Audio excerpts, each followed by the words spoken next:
ಇವತ್ತಿನ power focus ನಲ್ಲಿ ಸಾಕಷ್ಟು ಪ್ರಮುಖ ವಿಚಾರಗಳನ್ನ ಚರ್ಚೆ ಮಾಡೋದಿದೆ. ಈಗ ಆಲ್ರೆಡಿ ಬಿಜೆಪಿ ತನ್ನ ಟಿಕೆಟ್ ಅನ್ನ ಅನೌನ್ಸ್ ಆಗೋಗಿದೆ. ಎರಡನೇ ಪಟ್ಟಿಯನ್ನ ಅನೌನ್ಸ್ ಮಾಡಾಗಿದೆ. ರಾಜ್ಯದಲ್ಲಿ ಯಾರ್ಯಾರಿಗೆ ಏನು ಎತ್ತ ಎಲ್ಲವನ್ನ ಕೂಡ ಚರ್ಚೆ ಮಾಡಲಾಗ್ತಾ ಇದೆ.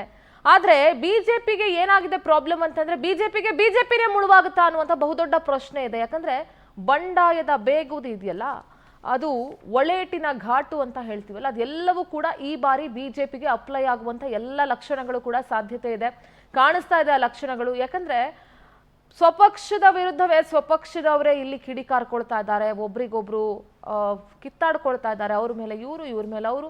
ನನಗೆ ಟಿಕೆಟ್ ಸಿಗ್ಬೇಕಿತ್ತು, ಅವ್ರಿಗೆ ಕೊಟ್ಟರು, ಇವ್ರಿಗೆ ಕೊಟ್ಟಿಲ್ಲ, ನನ್ನ ಮಗಂಗೆ ಕೊಡ್ಬೇಕಿತ್ತು, ಇದೇ ಆಗೋಗಿದೆ. ಹಾಗಾದ್ರೆ ಇದು ಎಲ್ಲಿವರೆಗೂ ಹೋಗಿ ನಿಲ್ಲುತ್ತೆ ನೋಡೋಣ. ಇದೇ ಹೊತ್ತಿನ ವಿಶೇಷ ಬಿಜೆಪಿ ಬೇಗುದಿ. ಬೂದಿ ಮುಚ್ಚಿದ ಕೆಂಡದಂತಾಯ್ತು ಕೇಸರಿ ಪಡೆಯ ಪಾಡು. ಟಿಕೆಟ್ ಅನೌನ್ಸ್ ಆಗ್ತಿದ್ದಂತೆ ಹಲವು ಕ್ಷೇತ್ರಗಳಲ್ಲಿ ಬಂಡಾಯ. ಟಿಕೆಟ್ ತಪ್ಪಿದವರ ಮುಖಂಡರಿಂದ ಭುಗಿಲೆದ್ದ ಆಕ್ರೋಶ. ನೇರಾನೇರವಾಗಿ ಯಡಿಯೂರಪ್ಪವನ್ನ ಟಾರ್ಗೆಟ್ ಮಾಡಿದ್ದಾರೆ ಈಶ್ವರಪ್ಪ. ಕಾಂತೇಶ್ಗೆ ಹಾವೇರಿ ಟಿಕೆಟ್ ತಪ್ಪೋದಕ್ಕೆ ಬಿಎಸ್ವೈ ಕಾರಣ ಅಂತ ನೇರವಾಗಿ ಕಿಡಿಕಾರಿದ್ದಾರೆ ಮಾಜಿ ಸಚಿವ ಕೆಎಸ್ ಈಶ್ವರಪ್ಪ.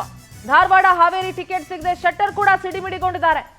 ಬಹಳ ನಿರೀಕ್ಷೆಯನ್ನು ಇಟ್ಕೊಂಡಿದ್ರು, ಹಾವೇರಿ ಅಥವಾ ಧಾರವಾಡ ಟಿಕೆಟ್ ಸಿಗುತ್ತೆ ಅಂತ. ಗರ್ವಾಪ್ಸಿ ಆದ್ಮೇಲೆ ಬೆಳಗಾವಿ ಟಿಕೆಟ್ ಮುಕ್ತ ಇದ್ರು ಶೆಟ್ಟರ್ ಸ್ಪರ್ಧೆಗೆ ಹಿಂದೇಟಾಗ್ತಾ ಇದ್ದಾರೆ.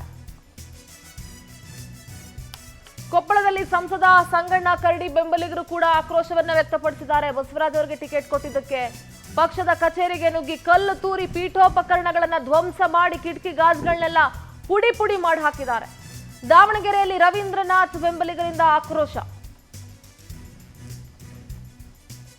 ಇದೆಲ್ಲವೂ ಕೂಡ ಬಿಜೆಪಿಗೆ ಬೇರೆ ಯಾರೋ ಕಾಂಗ್ರೆಸ್ ಅವರು ಮುಳುವಾಗಬೇಕಾಗಿಲ್ಲ, ಬಿಜೆಪಿ ಅವರೇ ಮುಳುವಾಗುವಂತಹ ಲಕ್ಷಣಗಳಿದ್ದಾವೆ ಈ ಬಾರಿ ಚುನಾವಣೆಯಲ್ಲಿ. ಯಾಕೆಂದ್ರೆ ಬಹಳ ದೊಡ್ಡ ಪಾಠವನ್ನ ಕಳೆದ ವಿಧಾನಸಭಾ ಚುನಾವಣೆಯಲ್ಲೇ ಬಿಜೆಪಿ ಕಲಿಬೇಕಾಗಿತ್ತು, ಆದ್ರೆ ಕಲ್ತಿಲ್ಲ, ಇನ್ನೂ ಕಲ್ತಂಗೆ ಕಾಣಿಸ್ತಾ ಇಲ್ಲ. ಈ ಒಳೇಟಿನ ಸಮಸ್ಯೆ ಎಷ್ಟು ಮಟ್ಟಿಗೆ ಬಿಜೆಪಿಗೆ ಕಾಡುತ್ತೆ ಅಂತಂದ್ರೆ ಸ್ವಪಕ್ಷದವರೇ ಅವರನ್ನ ಮುಗಿಸೋದಕ್ಕೆ ಮುಗಿಸಕ್ಕೆ ಅಂದ್ರೆ ಚುನಾವಣೆಯಲ್ಲಿ ಸೋಲಿಸಬೇಕು ಅಂತ ಯಾಕೋ ಟೊಂಕ ಕಟ್ಟಿ ನಿಂತಂಗೆ ಕಾಣಿಸ್ತಾ ಇದೆ. ಹಾಗಾದ್ರೆ ಈ ಬಗ್ಗೆ ಈಶ್ವರಪ್ಪನವರು ಏನೇನು ಮಾತನಾಡಿದ್ರು, ಹಾಗೆ ಉಳಿದಂತ ನಾಯಕರು ಏನೇನು ಮಾತನಾಡಿದ್ರು ಕೇಳಿಸ್ಕೋಣ. ಯಡಿಯೂರಪ್ಪ ಮಾತಾಡಿದ್ದಾರೆ ಸರ್ ನಿಮ್ಮ ಜೊತೆ? ಇಲ್ಲ, ಮಾತಾಡಿಲ್ಲ. ಅವ್ರು ಮಾತಾಡಿದ್ರೆ ರಿಯಾಕ್ಷನ್ ಮಾಡಿದ್ದಾರೆ ಸರ್. MLC ಮಾಡಬೇಕು ಅನ್ನೋದ್ರ ಬಗ್ಗೆ ಹೈಕಮಾಂಡ್ ಮಾಡಿದ್ರೆ ಚರ್ಚೆ ಆಗ್ತಾ ಇದೆ. ಕಾಂತೇಶ್ ಅವ್ರನ್ನ ಒಂದು ನಿಮಿಷ ತಡೀರಿ, ಆಯ್ತು, ನೀವು ಹೇಳ್ತೀರಿ ಸರಿ ಇದೆ, ಇಲ್ಲ ಅಂತಂದಿಲ್ಲ. ಯಡಿಯೂರಪ್ಪ ನನ್ನ ಹತ್ರ ಮಾತಾಡಿಲ್ಲ. MLC ಬಗ್ಗೆ ಪ್ರಸ್ತಾಪ ಇನ್ನೂ ಆಗಿಲ್ಲ. ಒಂದು ಸರಿ ಆಗಲೇ ಹಾವೇರಿನಲ್ಲಿ ಕಾಂತೇಶಿಗೆ ಟಿಕೆಟ್ ಕೊಡಿಸಿ ಚುನಾವಣಾ ಪ್ರಚಾರ ಮಾಡಿ ಗೆಲ್ಲಿಸಾಯ್ತು ಅವ್ರು ಆಗಲೇ ಒಂದು ಸರಿ.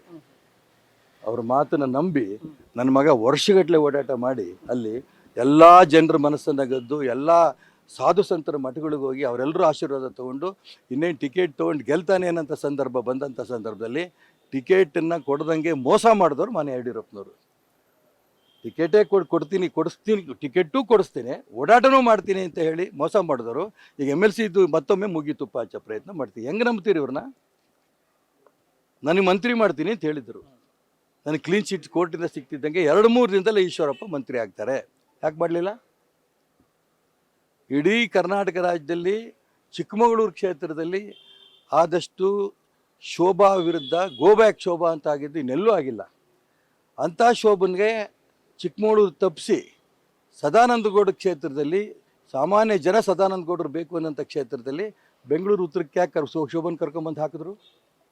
ಜನಕ್ಕೆ ಬೇಡ ಅಂತ ಜಾಗ, ಕಾರ್ಯಕರ್ತರು ಬೇಡ ಅಂತ ಜಾಗದಲ್ಲಿ ತನಗೆ ಬೇಕಾದರೂ ಹಾಕ್ಕೊಳ್ಳೋಕ್ಕೆ ಇವ್ರ ಶಕ್ತಿ ಇದೆ. ಇವರೇ ಪ್ರಾಮಿಸ್ ಮಾಡಿದಂಥ 40 ವರ್ಷ ಈ ಸಂಘಟನೆಯಲ್ಲಿ ಕೆಲಸ ಮಾಡಿದ್ದೀನಿ ನಾನು. ಎಂದೆಂದೂ ಸಂಘಟನೆ ವಿರುದ್ಧ ನಾನು ಹೋದನಲ್ಲ.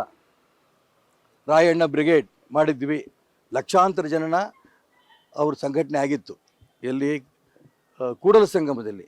ಇವ್ರು ಯಾಕೆ ಕಣ್ಣು ಉರಿ ಆಯಿತೋ ಗೊತ್ತಿಲ್ಲ, ಹಿಂದುಳಿದವರು ದಲಿತರು ಅಷ್ಟು ದೊಡ್ಡ ಸಂಖ್ಯೆ ಸೇರಿತ್ತು. ಆ ಸಂದರ್ಭದಲ್ಲಿ ಮಾನ್ಯ ಯಡಿಯೂರಪ್ಪನವರು ಅಮಿತ್ ಶಾ ಹತ್ರ ಕೂತ್ಕೊಂಡು ಸಂಗೊಳ್ಳಿ ರಾಯಣ್ಣ ಬ್ರಿಗೇಡ್ ಬೇಡ, ನಿಲ್ಸಕ್ಕೆ ಹೇಳಿ ಡೆಲ್ಲಿಲಿ ಮೀಟಿಂಗ್ ಮಾಡಿಸಿ ನನ್ನ ಕರೆದು ನಿಲ್ಲಿಸಿದ್ರು. ದೊಡ್ಡವ್ರ ಮಾತು ಒಪ್ಕೊಂಡೆ. ಇವತ್ತು ಅದು ಮುಂದುವರೆದಿದ್ರೆ ಹಿಂದುಳಿದವರು ದಲಿತರು ಯಾವ ದೊಡ್ಡ ಸಂಘಟನೆ ಆಗ್ತಿತ್ತು. ಮಂತ್ರಿ ಸ್ಥಾನಕ್ಕೆ ಮೋಸ ಮಾಡಿದ್ರು, ಟಿಕೆಟ್ ಕೊಡಿಸ್ತೀನಿ ಅಂತ ಮೋಸ ಮಾಡಿದ್ರು. ಈಗ MLC ಮೂಗಿ ತುಪ್ಪ ಹಚ್ಚೋ ಪ್ರಯತ್ನ ನಡೆಸ್ತಿದ್ದಾರೆ. ಇದೆಲ್ಲವೂ ಕೂಡ ನಾನು ನಾಳೆ ನಮ್ಮ ಸಭೆಯಲ್ಲಿ ಪ್ರಸ್ತಾಪ ಮಾಡ್ತೀನಿ. ಇಷ್ಟು ಮಧ್ಯೆ ಬೆಳಗಾವಿಯಲ್ಲಿಯೂ ಅವರು ಹೆಸರಿದೆ ಅನ್ನೋದು ಅವರು ಹೇಳಿದ್ದಾರೆ, ನಮಗೂ ಎಲ್ಲ ಗೊತ್ತಿದೆ. ಅವ್ರಿಗೆ ಬೆಳಗಾವಿ ಅಥವಾ ಇನ್ನೆಲ್ಲೇ ಅವರು ಸಿಕ್ಕರೂ ನಾನು ಭಾಳ ಸಂತೋಷ ಪಡ್ತೀನಿ. ಯಾಕಂದರೆ ಅವ್ರು ನಮ್ಮ ಪಕ್ಷದ ಅತ್ಯಂತ ಹಿರಿಯ ನಾಯಕರು. ಇವತ್ತು ನರೇಂದ್ರ ಮೋದಿ ಅವರ ನೇತೃತ್ವದಲ್ಲಿನ BJP ಬಿಟ್ಟು ಯಾರೂ ಹೋಗೋದಿಲ್ಲ ಅಂತ ನನಗೆ ಸಂಪೂರ್ಣ ವಿಶ್ವಾಸ. ಅಲ್ಲ, ಅದಿನ್ನೂ ಆ ರೀತಿ ಅದು ನಮ್ಮ ಗಮನಕ್ಕೆ ಬಂದಿಲ್ಲ. ನಾನು ಸಂಗಣ್ಣ ಅವ್ರ ಜೊತೆಗೆ ನಾನು ಮಾತಾಡ್ತೀನಿ. ಪೂರ್ತಿ ಅವಧಿ ಮುಗಿಸಿದಂಥ 4ನೇ ಮುಗಿಸಿ ನಾನು 5ನೇದಕ್ಕೆ ಪಾದಾರ್ಪಣೆಯನ್ನು ಮಾಡ್ತಾ ಇದ್ದೇನೆ.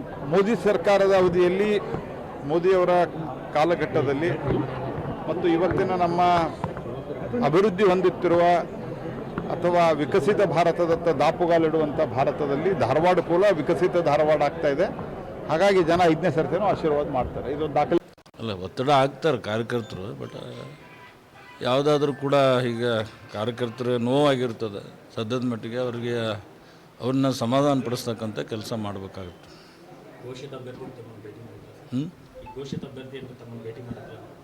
ಇಲ್ಲ, ಭೇಟಿ ಮಾಡಿಲ್ಲ, ಬರ್ಬೋದು.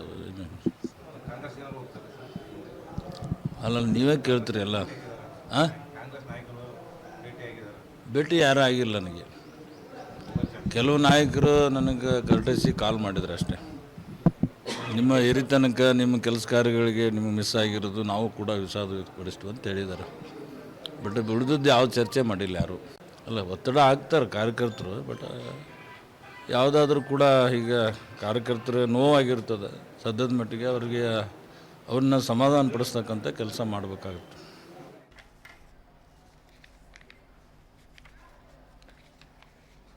ಓಕೆ, ಈಶ್ವರಪ್ಪ ಮಾತನಾಡಿದ್ರು, ಪ್ರಹ್ಲಾದ್ ಜೋಶಿ ಮಾತನಾಡಿದ್ರು, ಕರಡಿ ಸಂಗಣ್ಣ ಅವ್ರು ಮಾತನಾಡಿದ್ರು. ಎಲ್ಲರ ಮಾತುಗಳನ್ನ ಕೇಳಿಸ್ಕೊಂಡ್ರು. ಈಶ್ವರಪ್ಪನವ್ರು ಒಂದು ಮಾತು ಹೇಳ್ತಾರೆ, ಹೆಂಗ್ರಿ ನಂಬೋದು ಇವ್ರನ್ನ ಅಂತ ಹೇಳ್ತಾರೆ. ಓ ಮೈ ಗಾಡ್, ಇದು ನಿಜನಾ? ಇದು ಈಶ್ವರಪ್ಪನವರೇ ಮಾತನಾಡ್ತಾ ಇರೋದಾ? ಯಾಕೆ ಡೌಟು ಅಂದರೆ, ಎಂದೂ ಕೂಡ ಎಂತಹ ಸಂದರ್ಭದಲ್ಲೂ ಕೂಡ BJPಯನ್ನ ಬಿಟ್ಟು ಕೊಡದ ಈಶ್ವರಪ್ಪನವರು, ಯಡಿಯೂರಪ್ಪನವರನ್ನ ಬಿಟ್ಟು ಕೊಡದ ಈಶ್ವರಪ್ಪನವರು. ಅಫ್ಕೋರ್ಸ್ ಯಡಿಯೂರಪ್ಪ ಹಾಗೂ ಈಶ್ವರಪ್ಪನವರ ನಡುವೆ ಇವತ್ತು ನೆನ್ನೆದಲ್ಲ ಇದು ದ್ವೇಷ, ಹಳೆ ಮುನಿಸಿರೋದು ವರ್ಷಾನುಗಟ್ಲೆ ಹಳೇದಿದು.